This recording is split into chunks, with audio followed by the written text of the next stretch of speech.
చూస్తున్నారా, జొన్న నూకతోటి జొన్న రవ్వతోటి అన్నం చేస్తున్నాం. ఇప్పుడు అందరూ హెల్త్ కాన్షియస్లో మళ్ళీ రైస్ అది మానేసేసి బ్రౌన్ రైసు, జొన్నను, రాగులు, సజ్జలు ఏదో ఒకటి తీసుకుంటున్నారు కదండి, హెల్త్ గురించి దృష్టిలో పెట్టుకొని.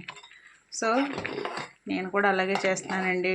ఖాళీగా ఉన్నప్పుడల్లా కొంచెం దగ్గర పడితే చక్కగా కొద్దిగా దగ్గర పడగానే కట్టేసేసి మూత పెట్టేసుకోవాలి. మూత పెట్టేసుకుంటే దగ్గరికి అయిపోద్ది. వేడివేడిగా ఉన్నప్పుడే చక్కగా తినేయాలి. ఈ జొన్న అన్నంలోకి కాంబినేషన్ ఏంటో తెలుసా? గుడ్ల పులుసు. బాగుంది కదా, గుడ్ల పులుసు.